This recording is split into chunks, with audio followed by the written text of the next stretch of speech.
Hello and welcome to the Deathcast. I'm your host, author, and journalist Ian Totten. I'd like to thank you for joining me as we prepare to take our fourth look at the cult of Matamoros. Before we get going, as always, I have the normal show notes. If you'd like to follow me on social media, just search for the Deathcast or Deathcast Pod. If you'd like to help support the show, there's a couple of ways that you can do this. First and foremost, you can go to your favorite podcast app, follow the show, and leave a 5-star review. You can also go to tinyurl.com/dcast Patreon for as little as $1.99 a month. You can get access to early ad-free shows and on occasion exclusive content, just as my first two Patreon members, Channel and Anthony, did. Alright, now that all of that's out of the way, get yourself a drink, find a nice comfy chair, kick back and relax. I've got my coffee, I've got my cigarettes. Let's go into the crypt! When we left off last week, we had been discussing the initiation of a 23-year-old Matamoros resident by the name of Sara Maria Aldrete, who ends up becoming known as Almadrina, the second most powerful person inside of the cult behind Adolfo Constanza. Now, the day after Sara Aldrete became La Madrina, Elio Hernandez of the Matamoros Hernandez brothers was indoctrinated into Constanza's cult. This was on March 25th of 1987 in one of Constanza's Mexico City homes. As he had with other members of the cult, Constanza had prior knowledge of the difficulties facing the Hernandez brothers. So, on the evening of the 25th, Constanza had read the cards for Elio, revealing this magical knowledge about the man and the difficulties that he and his organization faced. Not surprising, Elio was wowed by Constanza's magical prowess and agreed to undergo an initiation ritual where it said that Hernandez was cut deeper and more painfully than any of the other initiates had been previously. We know that Constanza instructed Elio to listen to Sara Aldrete once they returned to Matamoros, and afterwards he took the drug kingpin out to his favorite restaurant, where Adolfo proceeded to explain to Elio how he would help restore the family to its former glory, but more than that, he would also make it stronger and more profitable than ever before through the use of his magic, provided that Elio was willing to cut Constanza in for 50% of his profits. Now, this obviously is a massive amount of money, and shows you how hungry Constanza was for power. But Elio's acceptance of this proposition shows you just what a desperate situation the man was in at this point in time. 3 days after this initiation, Constanza, Elio's wife, Sara Aldrete, and a few others returned to Matamoros. We know that during this point in time, Constanza had demanded to know who the most loyal soldiers in the Hernandez drug business were, and that Constanza wasted no time in initiating these men into the cult. Constanza explained to Elio that this was necessary as other members of the family were much more skeptical of religion, black magic, etc. than Elio himself was. But if they could get enough of Elio's soldiers to believe in El Padrino, then the other brothers would be more easily swayed into accepting the situation that Hernandez had placed the family in. In very quick order, 5 new members joined the cult. We know also that Sara Aldrete's apartment, the one that Constanza had constructed for her adjacent to her family's home, became the cult's de facto headquarters in Matamoros. With limited ceremonies being conducted there, this was due to the fact that Constanza and Sara realized that should a Nangana be constructed in Sara's apartment, it would almost certainly cause problems for the burgeoning cult, as her parents were almost certain to smell the stench of decay and begin to look for its source. According to Sara, during the first weeks of April 1987, as Constanza moved to consolidate his power within the Hernandez family, they held classes at Sara's apartment where the new converts were instructed in various magical practices. All of this led to an initiation ceremony on the night of April 15th, where all 5 pledged their loyalty to both Adolfo and Sara, promising to do anything that either of them asked.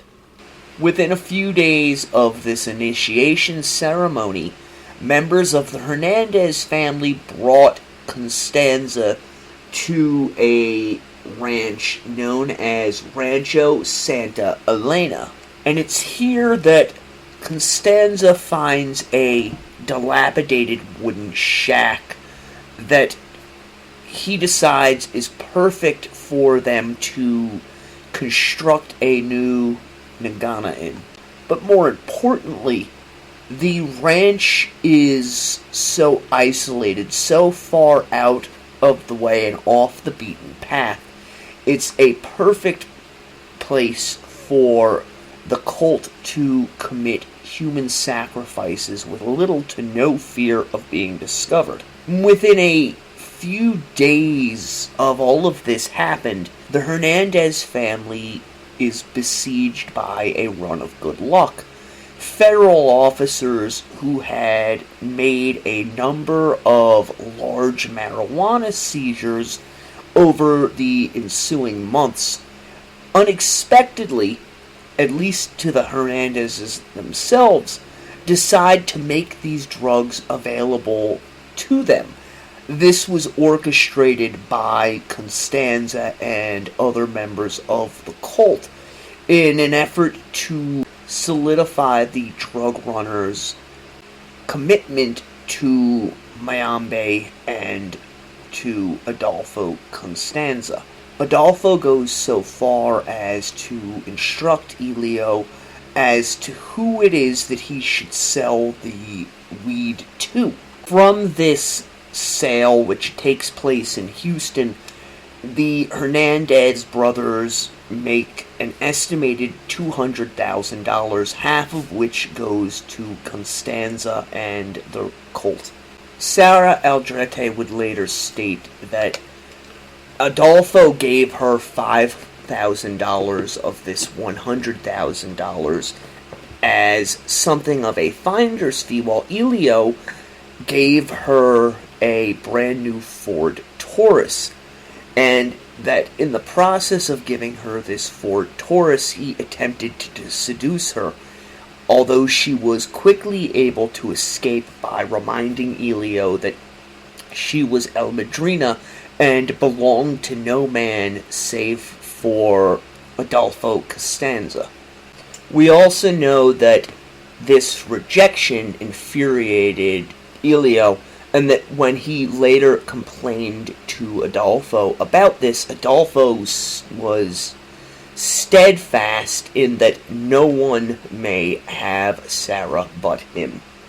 Over the course of the next month and a half, the Hernandez brothers continued to run drug shipments across the border with seeming impunity, guided by the black magic of their padrino.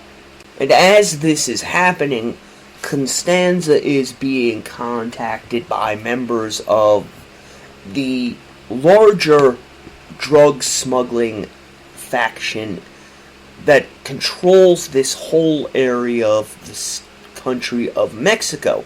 See, when the whole thing was set up for Adolfo to move in on the Hernandez family, he had told them that not only could he turn business around, but also he would help to eliminate all of these smaller rival gangs that had sprung up in the vacuum that was created when the oldest Hernandez brother had died back in January. Now that they are supplying the Hernandezes with drugs, these larger traffickers are now keen for Adolfo to follow through on the second part of the deal he had made with them. We know that Adolfo put this particular issue to Elio by basically telling him that it would be more profitable for them to be the only game in town, but also for the Hernandez family to have some control of their own drug supply. Basically meaning that the Hernandezes were to go out to these smaller organizations and start robbing from and murdering them. On May 28th, 1988, a man by the name of Moises Castillo was on his father's ranch guarding a shipment of marijuana when a truck approached. Castillo was from Houston, but returned seasonally to help his father work the land that he owned, and in doing so had taken to allowing smugglers to stash their wares on the property until moving it over the border, as it brought him a few $1,000s each time that this was done. The truck was driven by a man named Hector de la Fuente, and it was in fact Hector's marijuana that Castillo was in the process of guarding.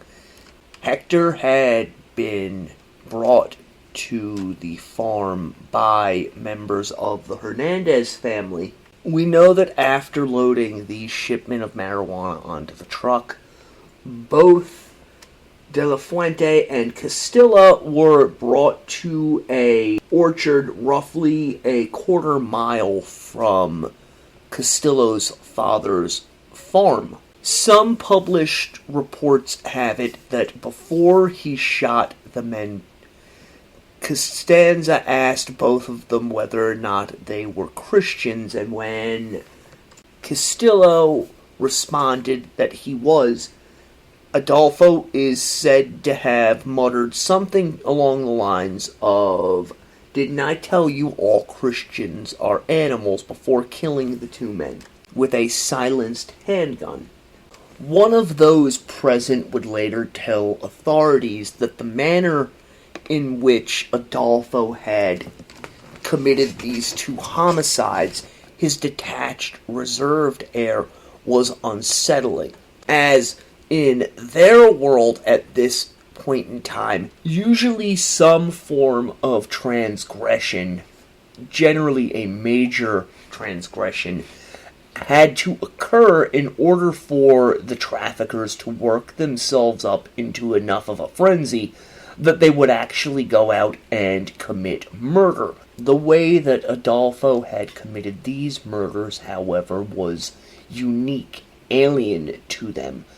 And apparently it affected all of them in different ways, with reports ranging from some individuals casting their eyes away from the scene to others actually becoming physically ill at the sudden, callous murder of 2 drug traffickers. Constanza had the members of the cult, all of whom, with the exception of Sara, were present, dig a grave for the 2 bodies. We know later that he returned to this orchard, taking branches from one of the nearby trees to use in his nangana, as in Palo, tree branches that had been baptized in blood were thought to have more power. We also know that Elio Hernandez is said to have been frightened of Constanza from this point on, from the detached manner he had murdered the men, with most accounts stating that he had done it with a smile on his face as though he had enjoyed it. We also know that later, when investigators would find these bodies and link them to the cult of Adolfo Constanza, they would be unable to fully explain why these 2 corpses alone showed no signs of mutilation. It would take them talking to Sara Aldrete to learn that on the day the men had been killed, the moon had been in a waning phase, and thus magic was unable to be performed involving any parts of their bodies. It's also been said that later that day, after the murders had taken place and the marijuana was safely secured in the barn at Rancho Santa Ana, Constanza informed his followers that the next murder that they undertook would involve a ritual. According to members of the Federales, news of the double homicide spread rather quickly through the ranks of independent drug traffickers, with many of them deciding that they wanted to seek out this man known simply as El Padrino. One of them was a young man by the name of Serafin Hernandez Garcia, who also happened to be Elio's nephew, and was one of the only members of the Hernandez family that was actually an American, which meant that Elio could cross back and forth the border with impunity. Something that Adolfo had known prior to inducting the young man. Serafin was said to be a relatively quiet individual by his classmates at the Texas College in Brownsville that he attended, which coincidentally was the same college that Sara Aldrete was attending. It was said that after being inducted into the cult by Constanza, however, the young man's personality underwent a drastic shift and he became rather loud and boastful. This is eventually going to lead to problems for the cult further down the line, but at the moment, Serafin serves a purpose. He is the perfect mule to bring drugs from the Mexican side into America and money back into Mexico without arousing too much suspicion. We know that Serafin was warned on a number of occasions away from the gang by his uncle, that his uncle told him that a young man such as him who wanted to be a law enforcement officer would be better suited steering clear of Constanza due to his murderous inclinations. However, those who knew Serafin stated that it was almost as though the young man was in a dream world once he came under the sway of Adolfo Constanza, not realizing the reality of the man or the danger that both he and those that he knew were in any time Constanza was involved. Constanza, who, from all appearances, generally loathed Seraphin, allowed the young man to stay around, however, because of his ability to go back and forth across the border, but also because it was found that Seraphin was a very good recruiter, bringing in individuals willing to risk their lives and their freedom to transport narcotics and money back and forth across the border. Despite the fact that the cult was growing and Elio and other members of the family were enamored by Constanza, many have said that the last remaining brother, the eldest of the clan, named Seraphin, who was little Seraphin's father, remained apart from Constanza, participating in the various narcotics dealings and transportations, but otherwise not buying into any of the cult activities that Constanza was peddling. Later, when police would question the older Hernandez brother, Seraphin would say, quote, "I'm a drug dealer. I have been for years, but I don't kill people." As the summer moves on, the rituals that are held at Sarah's apartment become few and far between, as Adolfo begins holding ceremonies out at the ranch, usually before sending his minions out on a new score.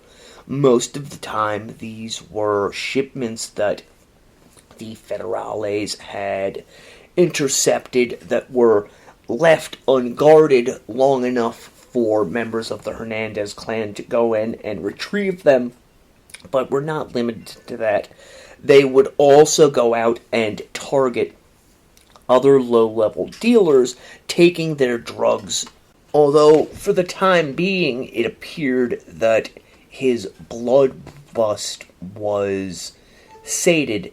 That is, until some point in late July or early August, when Constanza began construction of a new Nagana in the shack at Rancho Elena. With the Nagana buried in the ground to fester, the cult heads back to Mexico City, where Sergio, the member who worked for the Federales, who had been transferred to Matamoros, had just been transferred back to. In tow this time were the core members of the cult, including Sara Aldrete. At some point during this trip to Mexico City, one of Constanza's followers, a man by the name of Jorge, got into a fight with a transvestite tenant of his, with the transvestite ending up hitting one of Jorge's prized poodles. This leads Jorge to run to Constanza, and the two of them, with a number of others in tow, returned to the apartment to wait for this individual, who went by the name of Ramon Paz Esquivel, to return to the apartment. Not finding Ramon there, the men went back to Adolfo's condominium, returning later that evening, where they set about donning their ceremonial white clothing and lighting candles. When Ramon returned later on the evening of July 16th of 1988. Ramon and Constanza had encountered one another on a few other occasions, and Constanza did not like Ramon in any regard. Once Ramon was in the apartment, the men pounced, dragging him as he screamed into the bathroom. It's said that Ramon begged and pleaded for his life, and that Adolfo looked at him coldly, stating, "It's too late for any of that now." A few of the surviving members later told authorities that they had no idea that this young transvestite was about to be murdered. However, given what we know of the cult up until this point, I find it highly unlikely that any of them didn't realize that Adolfo had plans on killing this man, especially since he had a Nagana back in Matamoros that was in dire need of a new soul. In any event, Ramon ends up being murdered in the bathtub, while Constanza's followers set about ransacking the apartment to make it appear that Ramon, who was a known antiques dealer, had been robbed and possibly kidnapped. In the bathroom, Martin stood by as Constanza tortured the man as he lived. Some accounts have it that he cut off Ramon's fingers, toes, as well as genitalia before starting to skin him alive. Eventually, though, Ramon's screams, muffled with duct tape, become too much, and Constanza cuts his throat. After Ramon died, Constanza ordered that blood be collected for the Nagana that he had in Mexico City, while the fingers, toes, genitals, as well as a shin bone were to be transported to Matamoros, as was Ramon's brain. Afterwards, Ramon's remains were put into trash bags, along with Adolfo's blood-soaked clothing, which were later dropped into a vacant lot. A group of boys witnessed the drop-off of the discarded body, and after seeing what was inside, immediately called the police. However, at this point in time, this murder was not linked to those of the Calzadas family the prior year. As for the apartment, Constanza had his followers scrub it thoroughly to remove all traces of the crime that had taken place there. Very quickly after this, the cult is back in Matamoros, bringing with them not only the remains of Ramon, but also roughly 165 pounds of stolen cocaine. Constanza had set it up so that the drugs were ostensibly to be sold in Mission, Texas. However, he had been planning on duping the buyers of nearly $1 million, instead stealing the money from the men in place of the drugs. And as a result of this, Elio's brother, Ovidio, had been kidnapped by these men, and while he would later tell authorities that he blamed Constanza for his brother's kidnapping, at this point in time, Elio was too enamored by the man, too enthralled by, what he had done for them to even dare suggest that it was Constanza's machinations which had caused his brother's kidnapping. Instead, Constanza sent Elio out to find a sacrifice so that they could not only dedicate the Nagana to the dark gods, but also do a spell to ensure Ovidio's safe return. So some point just after the first week in August of 1988, a drifter was picked up on the road outside of Rancho Elena and brought back to meet with El Padrino.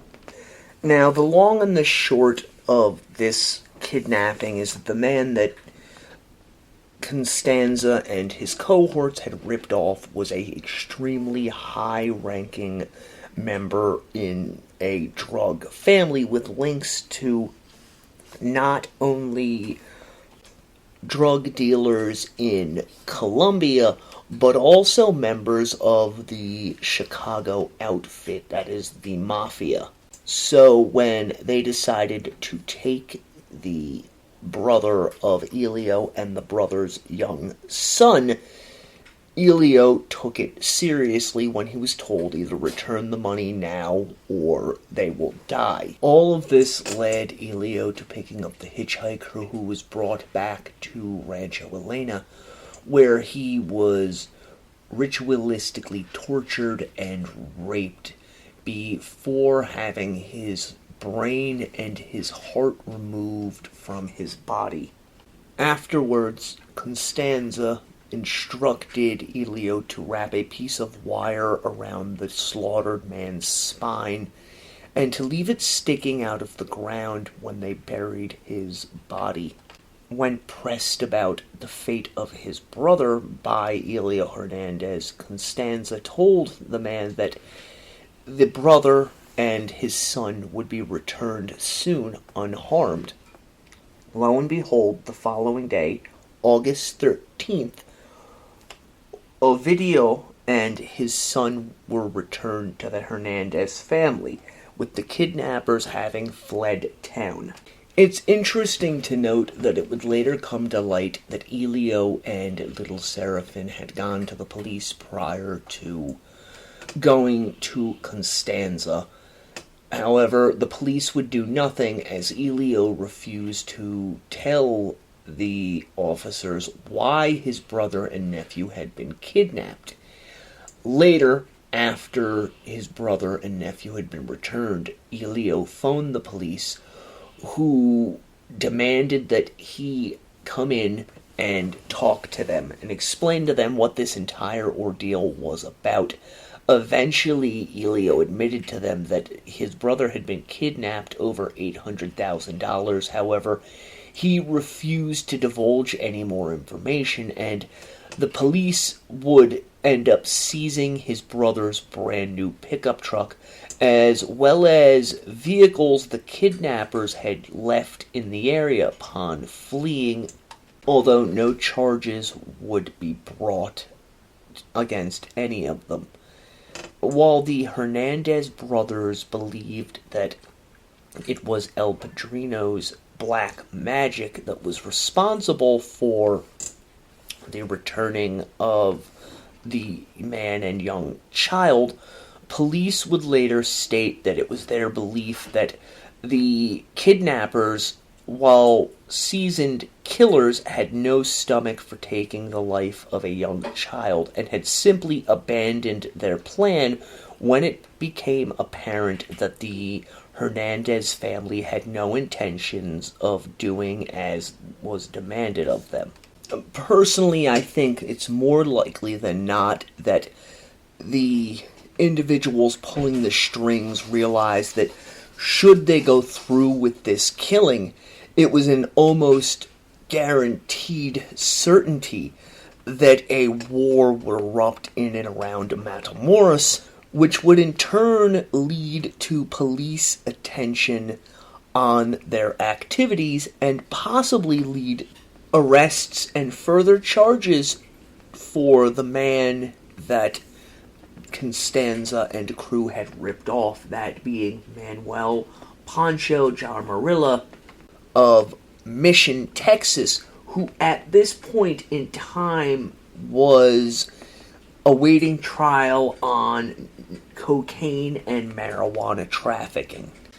After this, the family continued on as they had been, with Sara relaying El Padrino's orders to the Hernandez brothers while Adolfo was down in Mexico City. From all the evidence we have, it does not appear that any further murders occurred, at least for a period of roughly 3 months. That is, until November of 1988. when it was brought to Constanza's attention that a man by the name of Jorge Valente del Fierro Gomez had violated El Padrino's standing order that no member of the cult use narcotics by imbibing in cocaine. Now, Gomez was not just any follower.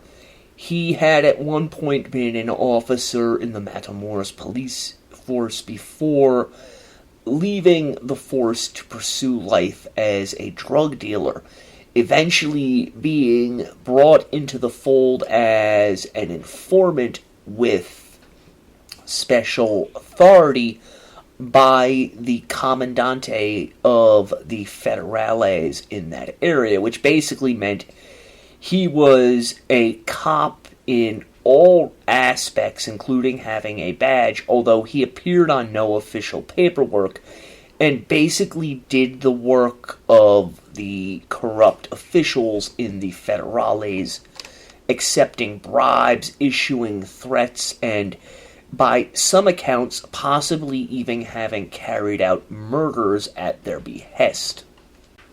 And while he was valuable to Constanza because of this, the fact that he had violated Constanza's rule concerning drug usage, but had also stolen the drugs he had consumed from the Hernandez brothers, meant that he needed to be made an example of. And it was Sara who supplied this information to Adolfo, as Gomez had been with her at the time, trying to impress her in an attempt to win Sara's favor and get into her pants.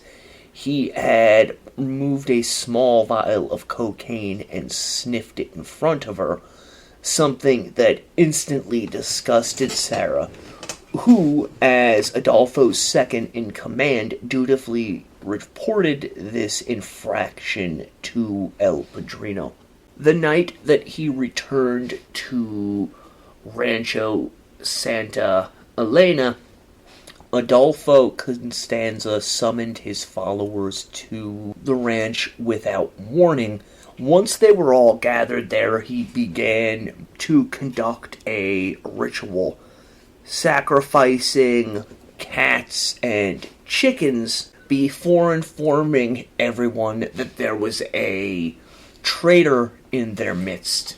It was said later that Valente took a step back when Constanza proclaimed that this individual who had betrayed them had not only used drugs, but had stolen them from the family, and then laughed about it as he attempted to seduce the one woman who was Constanza's alone. These same people stated that all of those gathered instantly turned at Valente's movements, eyeing him with hatred and suspicion. Contemporary accounts have it that Constanza then declared that the former officer was in fact the enemy before leaping towards him and breaking his jaw with a machete. Some of those gathered stated that they were hesitant to partake in the murder of Gomez, but that Constanza ordered it, letting them know that he had offended the gods, and that if they would not partake in his torture and murder, they themselves would have to be sacrificed as well. What followed was a grisly scene as all of the man's ribs and fingers were broken, his face smashed into a unrecognizable mess, and his head cracked open with a hammer that was wielded by Adolfo, who admonished all of them that this is what would happen to any who betrayed the cult or their gods. Afterwards, the body of Valente was buried in an unmarked grave. Not long after this, Constanza returned once again to Mexico City.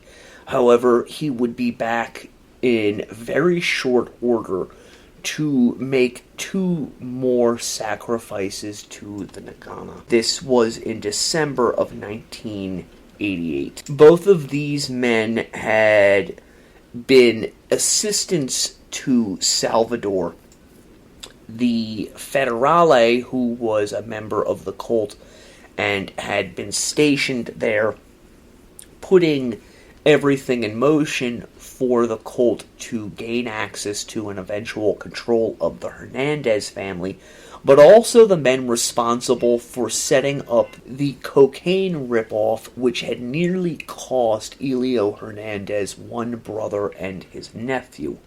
From the information we have, they did not do anything really to gain Adolfo's anger, other than the fact that Salvador began to distrust both men, and he relayed this information to Constanza, who decided that the men would have to die.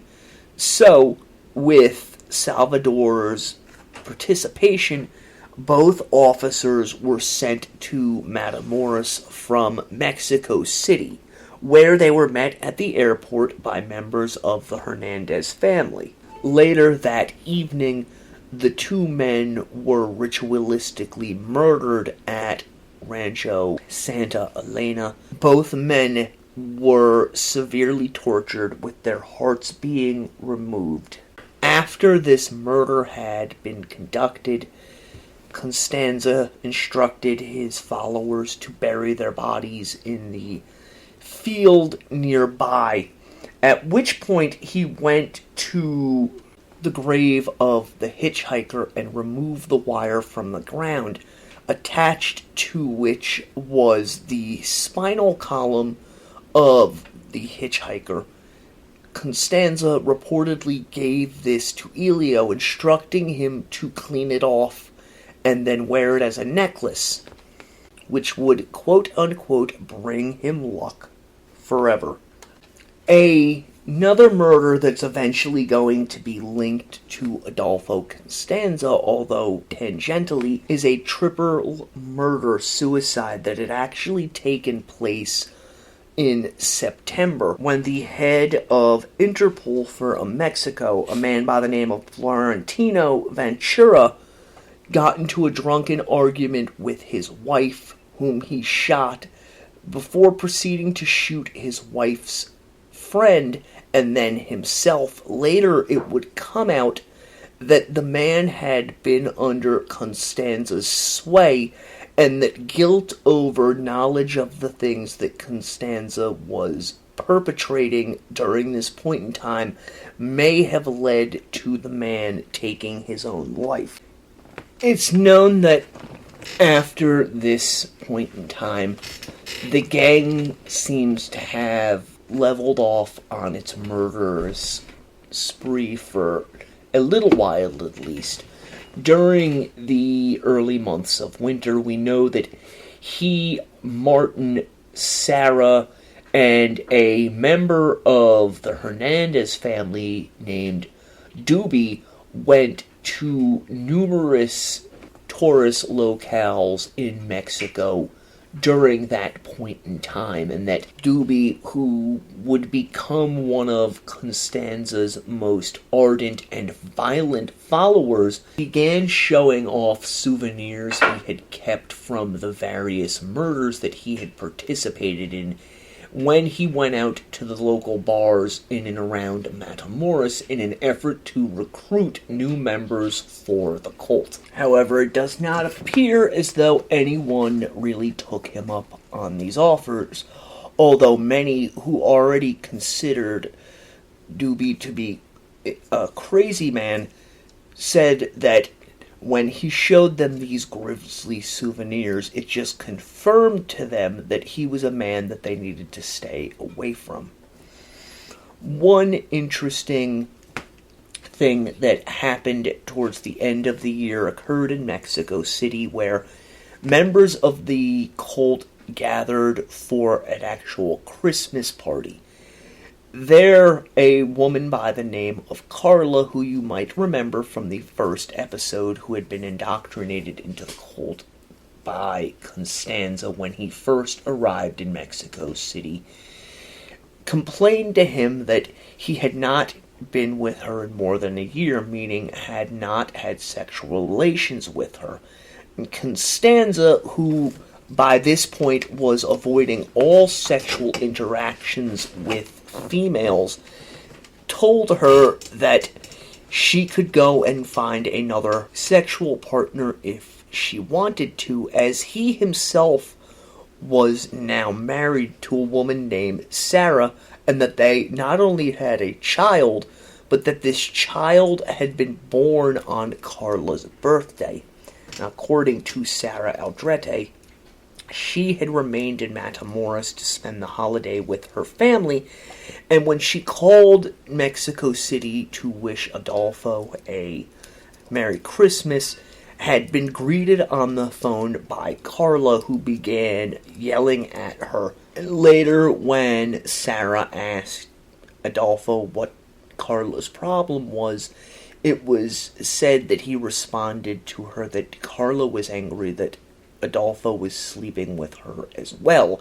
However, we do know from documentation that reality is that Sara discovered that Adolfo had told Carla that he and Sara were married, something that Sara secretly took great pleasure in. We're going to touch on El Madrina briefly again here at the end of the episode.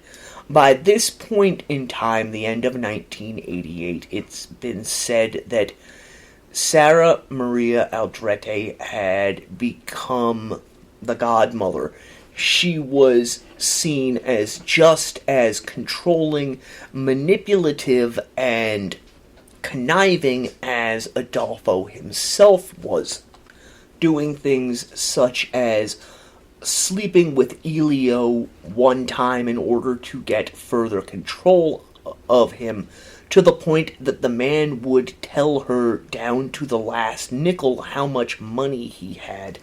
And although Elio attempted to sleep with her on a number of other occasions, Sara always turned him down, eventually getting word back to Elio's wife of his infatuation with her, which effectively put an end to Elio pursuing Sara, although he still reported everything to her, even things that he did not have to.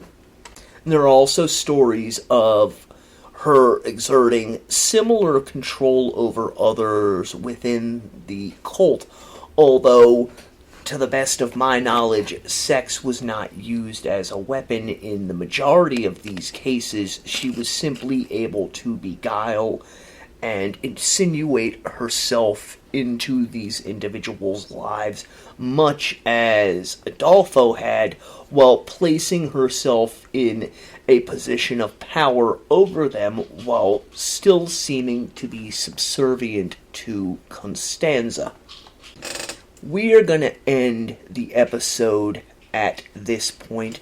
It's the end of 1988. The cult of Matamoros is in full violent swing, and there is much more to come in the following year, much of which is going to bring the followers of Adolfo Constanza international headlines. I hope that you have enjoyed this week's episode, and until next time, stay morbid.